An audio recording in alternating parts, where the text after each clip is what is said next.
ついに横手山頂上に来ました。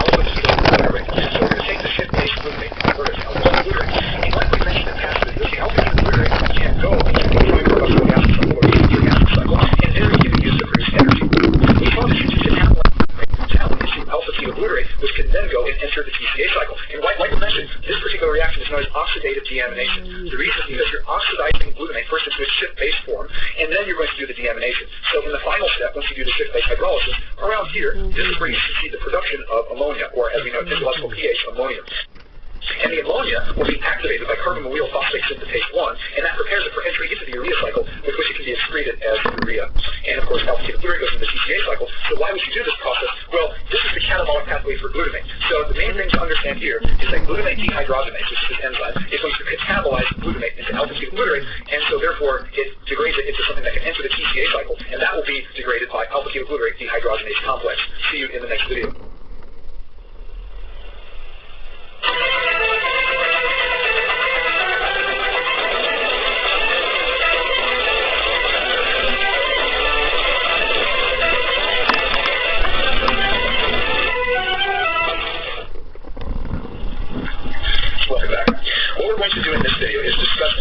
Important topic in biochemistry. That topic is methylation. Methylation is of paramount importance in biochemistry. And really, to get a broad, very actually detailed look at the cell, we have to understand methylation. There are many processes that use S-adenosine methionine in order to methylate. For instance, your DNA is constantly being methylated. In order to degrade catecholamines, one of the processes is catalyzed by catechol methyltransferase, and that's going to methylate the catecholamine in order to inactivate it. There's also another enzyme called phenylethylamine and methyltransferase, and that's an enzyme that methylates norepinephrine to make epinephrine. So there are a lot of examples, really important examples of methylation reactions that occur in the cell. And in general, for the most part, the methyl group donor is going to be this molecule right here. It's S-adenosine methionine. And oftentimes what we usually abbreviate as is SAM, or another abbreviation that's also common is ADO-NET. Okay? Ordinarily, I just write SAM because it's a lot easier than writing out ADO-NET, and it's certainly a lot easier than writing out S-adenosine methionine. Now, before we really go into the cycle itself, let's analyze SAM. Okay? So number one, we have this adenosine group right here. This is our adenosine, right? It's our nucleoside, right? And then notice we have an amino acid, right? This component right here, this is what amino acid?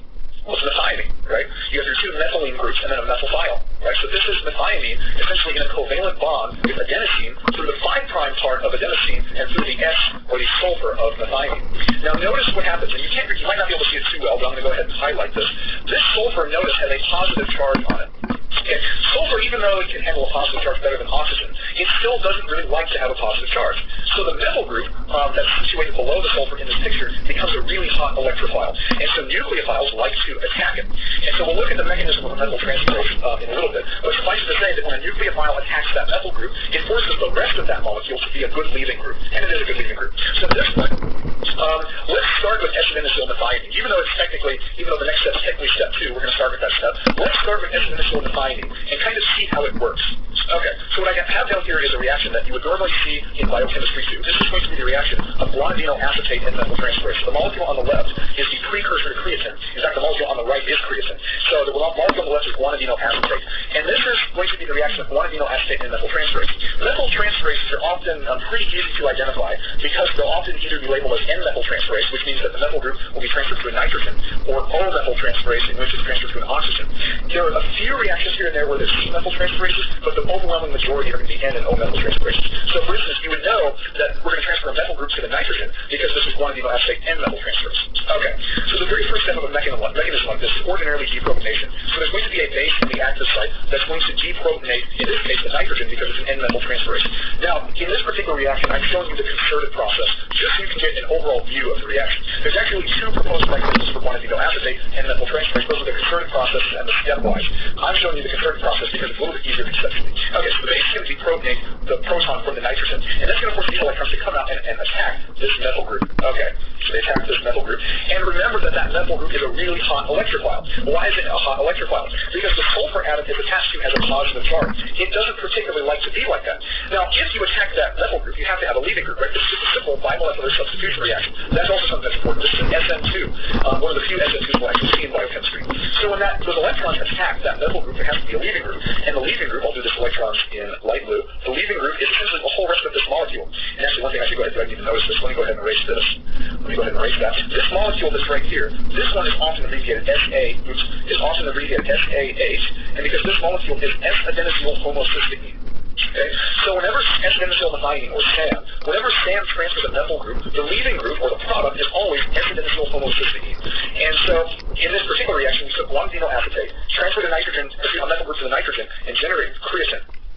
And so the product of this reaction, the part of creatine, is going to be S-adenosine homocysteine. So when you come back up here and look at the SAM cycle, which is what the cycle is called, notice that they say a variety of methyltransferases, because there are a whole bunch of them. There's O-methyltransferases, N-methyltransferases, C-methyltransferases, and so the product is just going to be methylated. But the leaving group of the actual SN2 reaction is going to be S-adenosine. Where's my mouse? It's going to be mouse is up there. It's going to be S-adenosine homocysteine. I'm having trouble seeing my mouse because of the white screen. Anyways, okay, so that's going to be the product is S-adenosine homocysteine. However, we have to regenerate S-adenosine methionine somehow, and it turns out that S-adenosine homocysteine is pretty worthless. So what we're going to do is use an enzyme called S-adenosine homocysteine hydrolase. And essentially what S-adenosine homocysteine hydrolase is going to do is it's simply going to do an SN2 reaction. It's going to do an SN2 reaction, and it's going to cleave off homocysteine. And if you notice, homocysteine is basically cysteine, but with an extra methylene group in the middle, so I'm labeling it. Here's the extra methylene group in the middle, and that's what homocysteine is. It's just an alternate version of cysteine, and it's the product of S-adenosine homocysteine hydrolase. So in other words, what this enzyme is going to do is it's simply going to do an SN2 reaction on adenosine and kick off homocysteine as the leaving group. Okay? Now what we're about to see is we're about to actually see another biosynthesis. We're about to actually see one of the ways we synthesize methionine. And the enzyme that does this is called methionine synthase. Now this particular enzyme requires two coenzymes. One of them is vitamin B12, also called cobalamin, and the other one is N5-methyl tetrahydrofolate. And the reason it's called N5-methyl is because this particular methyl group right here is attached to nitrogen number 5 on tetrahydrofolate. So you call it N5-methyl tetrahydrofolate. And if you're actually looking at the biosynthesis of tetrahydrofolates, which I recommend you go back and do, we have a video on that, this is synthesized directly from N5-N10 methylene. Oops, let me come down here and do that. N5-N10 methylene tetrahydrofolate. And that gets converted irreversibly to N5-methyl tetrahydrofolate by the action of N5-N10 methylene tetrahydrofolate reductase, which happens to be an NADPH-dependent reductase. Now, you would think that the methyl transfer would be just a simple SN2 between homocysteine and N5-methyl tetrahydrofolate, but the mechanism is a lot more convoluted than that. It's really complicated. The actual methyl group is going to be transferred first to vitamin B12, synthesizing methylcobalamin, and then methylcobalamin will then transfer the methyl group to methionine, or excuse me, to homocysteine, making methionine. Okay? So there's actually an intermediate that it goes through in which vitamin B12 has the methyl group, and then homocysteine picks up the methyl group to become methionine. Okay. So now that we have methionine, now all we need to do is transfer the adenosine group onto it. And this is accomplished by the action of methionine adenosyl transferase. And notice that in the process of this enzyme, not only do we kick off phosphate, but we also kick off pyrophosphate. And one of the good things about this reaction is that the pyrophosphate, the inorganic pyrophosphate, can be consumed by inorganic pyrophosphatase, a hydrolytic enzyme that cleaves inorganic pyrophosphate into two inorganic phosphates. And that release of free energy, that exergonic reaction, is used to drive work inside the cell. And one of the really sort of bizarre things about this particular pathway that you don't see anywhere else is, for the most part, every single reaction in here is, with the exception of inorganic pyrophosphatase, for the most part, all the reactions in some way contain an SN2. Notice that the methyltransferase reaction that we just looked at, that's an SN2, right? We looked at 1-amino acetate and methyltransferase. They deprotonated the nitrogen, and those electrons attacked the methyl group. Loss of the leaving group was S-adenosine homocysteine, so that was an SN2, right? Also, the S-adenosine homocysteine hydrolase is also an SN2, with homocysteine as the leaving group. Okay? So a lot of the enzymes in here, including the methionine adenosyl transferase, are simple bimolecular substitutions. That is a very, very unusual thing. Most pathways don't even contain an SN2, so very, very unusual. So let's do a quick recap of this cycle. This is, remember, again, the SAM cycle, or also called the S-adenosine methionine cycle. And we start with S-adenosine methionine. And the S-adenosine methionine will transfer its methyl group to various substrates, and they're going to be enzymatic reactions. We looked at 1-amino acetate and methyltransferase, but certainly, say we were looking at the biosynthesis of epinephrine, we could have been looking at phenylethanolamine and methyltransferase, or if we're looking at the degradation of dopamine, we could have looked at catechol methyltransferase. So the naming of methyltransferase sort of gives away that it uses SAM. Okay, that should gives us the leaving group of S-adenosine homocysteine. Then S-adenosine homocysteine hydrolase is going to do an SN2 and hydrolyze off homocysteine, regenerating adenosine. Okay, and then the homocysteine is going to get consumed by methionine synthase. And so N5-methyl tetrahydrofolate, which is synthesized from N5-N10-methylene tetrahydrofolate by the action of N5-N10-methylene tetrahydrofolate reductase, is going to transfer its methyl group first to vitamin B12, generating what's known as methylcobalamin. And then methylcobalamin is going to transfer its methyl group to homocysteine, generating methionine. Then, the methionine is going to get an adenosine group added to its sulfur by the action of methionine adenosyl transferase. Now, notice that per cycle, this is going to consume 1 ATP, right? And you're going to be constantly doing methyl transferring, right? Your DNA, every time you replicate your DNA, there's many methyl transferase reactions that occur. Biosynthesis largely requires methyl transferring, okay? And as we already saw, the synthesis of creatine, the synthesis of epinephrine, the degradation of all catecholamines requires this. And there's countless other examples of enzymes that use adenosyl methionine. So this tells you that it is so important that the cell is willing to waste 1 ATP per cycle of the SAM cycle. That's how important this is. It's willing to waste that much energy. So it's an energetically expensive process, but absolutely vital to the cell. So I hope this gave you a little bit of intuition on the S-adenosyl methionine cycle. See you in the next video. Welcome back. In this video, we're going to talk about a very strange aspect of amino acid metabolism. And it's strange because up until this point, we've only dealt with catabolic pathways for L amino acids. But keep in mind that in some bacterial structures, we have D amino acids. Well, what happens when we have a D amino acid? Well, it turns out that the enzymes we have for L amino acids can't really deal with them very well. So we have to use other means to metabolize D amino acids. So what I want you to bear in mind is I haven't drawn or indicated stereochemistry here, but assume that this amino acid right here is the D isomer. Okay, just make that assumption. Okay? And so what we have to understand about the D amino acid oxidase is it requires molecular oxygen, a critical serine residue, water, a D amino acid, and FAD. So this flavin that's up here at the top, this is flavin adenine dinucleotide. Okay? And obviously the R prime up there is the ribosyl plus the ABP down there. Okay? So the very first step in the mechanism is going to be a deprotonation of a critical serine residue in the active site. Okay? And it's going to be water that's in the active site that doesn't. And this water is in there pretty tightly. It's not like a water that just automatically comes in. It's in the active site for good. Okay? So that water comes and deprotonates the serine residue. And as the serine residue gets deprotonated, it extracts a proton from the alpha amine of the amino acid. And that causes the formation of a shift base by forming this double bond between the nitrogen and the alpha carbon. Keep in mind that this is the alpha carbon right here, right? And that forces the alpha hydrogen off as a hydride. And it's going to come and attack this nitrogen on the FAD ring. And what ends up happening is you get a double bond rearrangement. So this pi bond ends up right here, and this pi bond ends up as a lone pair on this nitrogen. And so what you should expect to see in the next FAD derivative structure is a negative charge right here on that nitrogen, and we do see that. Okay? Now, in this step of the mechanism, what's about to happen is we're about to see our first instance of flavin electron transfer using radical electrons. Okay? So what's effectively going to happen is this double bond that's right here, this double bond right here, this double bond, is actually going to deliver one of its electrons onto molecular oxygen. Now, what I want you to bear in mind is this. Keep in mind, and they may not have taught you this in biochemistry or Gen Chem or whatever, but this is actually the correct structure of molecular oxygen. The reason they draw it with a double bond ordinarily is because when you do the calculations, it has a bond order of 2, but that is not the correct structure. In fact, what you can really view it as is if you have the double bond oxygen, what effectively happens is you have a homolytic bond cleavage of the pi bond. And so each one of the electrons from that pi bond ends up on the opposite oxygen atom. So this right here is actually the correct structure. And this is going to be the structure by which the electron is extracted from the FAD. Okay? So these electrons kick back up onto, as a pi bond on FAD. And what's going to happen is, let me do this in blue. This pi bond right here, one of the electrons is going to end up as a radical right there. And specifically, it's on this carbon that I just highlighted. The other electron that's part of the pi electron system is going to end up adding onto molecular oxygen right here. So your initial product, as we'll see in the next picture, is actually going to be superoxide. Okay, so this molecule right here is the superoxide. Okay? Now, at physiological pH, and especially in the active site here, superoxide will not pick up a proton, even though it has a negative charge. And the reason that in general it doesn't pick up a proton is because one of those electrons can sort of be in a pseudo-resonance between both oxygen atoms. So it's not basic enough to pick up a proton. But what's going to happen, essentially, is the superoxide, at least the oxygen that has the radical electron, is going to couple with the radical electron that's on the FAD. Okay? So this electron right here is going to couple with this one right here. And so what you should expect to see now is a peroxide linkage now attached to the FAD. Okay? And as that linkage is being formed, as you can see right here, the electron lone pair that's right here on the other oxygen atom is going to re-extract a proton from the hydronium that we generated in the first step. And of course, that regenerates the water molecule that we had at the beginning. Okay? Keep in mind, that water molecule was in there pretty tightly. What we're about to see is called a cyclic intramolecular elimination. So these electrons right here are going to come out and extract the proton from this nitrogen, and that's going to force these electrons between the hydrogen and the nitrogen to form the double bond right here, and as a result, you end up losing hydrogen peroxide. Okay, you end up losing hydrogen peroxide. So we observe that product right here. This is hydrogen peroxide. And in the process, what that does is it regenerates our FAD. And that's this right here. This molecule right here is our FAD. Well, now we've regenerated FAD, but there should be a burning question in your mind.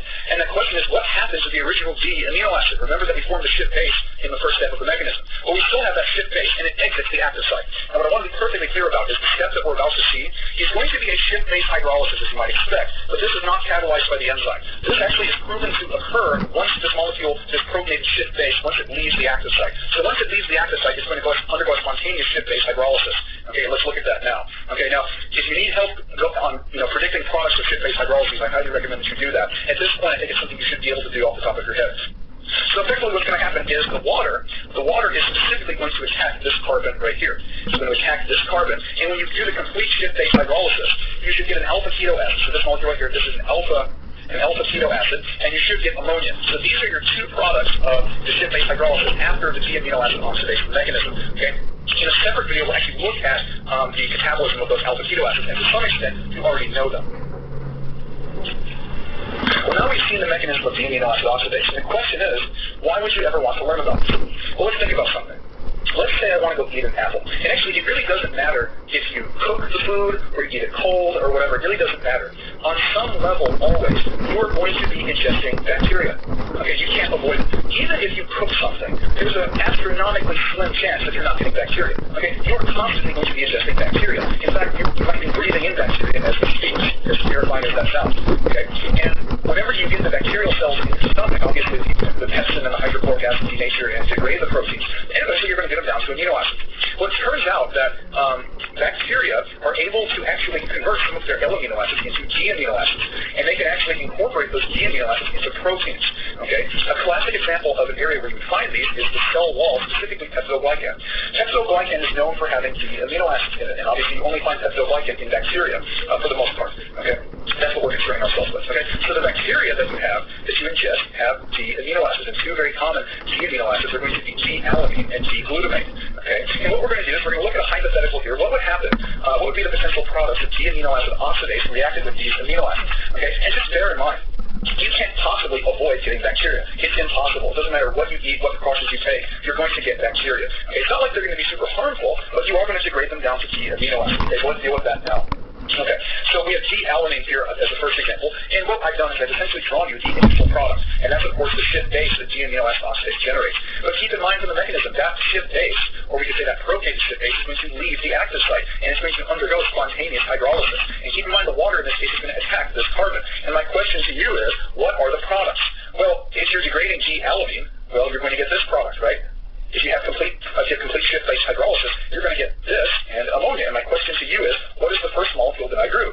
Well, that's just pyruvate, right? That's pyruvate, right? This is pyruvate, and we know that in some cells, specifically peripheral tissue cells, or we can say extrahepatic cells, they'll just run the pyruvate into the pyruvate dehydrogenase complex, and you can generate acetyl-CoA, and that will go into the TCA cycle. So that's one instance in which we can actually directly deal with the problem, okay, and it actually benefits us energetically. Okay? Now, one thing I do want to have you bear in mind with D-amino acid oxidase is that we are generating this very toxic product, which is hydrogen peroxide. Now, it's not like we don't have ways to deal with it. In fact, we actually have a way to catabolize hydrogen peroxide, and that's using the enzyme catalase.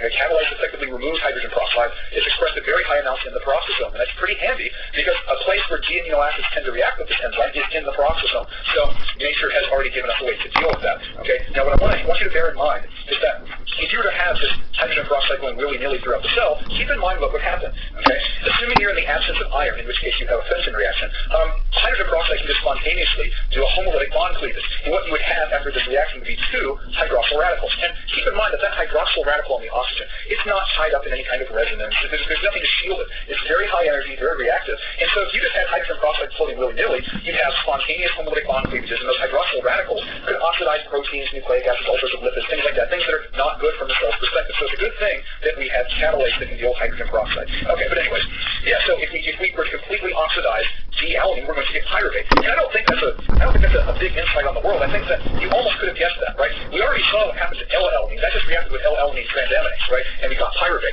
So I don't think it's a big surprise that D-alanine can get degraded to pyruvate, okay? We're also going to see something very similar in the next reaction. So in the next reaction, we're going to assume it has D-stereochemistry of the alpha carbon, and this is D-glutamate. This is D-glutamate. Well, I've gone ahead and drawn the ship-base version of D-glutamate, and that is the product after D-amino acid oxidase does its reaction, okay? And again, we're going to have ship-base hydrolysis. Once this protein is ship-base, exits the active site of the enzyme, right? And again, we're going to have water that targets that carbon. And my question to you is, what are the products? Well, you should be able to predict ship-based hydrolysis products at this point, but if you can't, here's one product we get, and of course we also get ammonia. And my question to you is this: what is that first product that I drew? Well, you should be able to recognize that that's alpha-ketoglutarate from the TCA cycle. So assuming that we are in extrahepatic tissue, generally what's going to happen is the alpha-ketoglutarate is just going to go into the TCA cycle. And also, even if we are a liver cell, it's just going to run into the TCA cycle, or it's going to react with various transaminases. Okay, so alpha-ketoglutarate, we can benefit energetically from that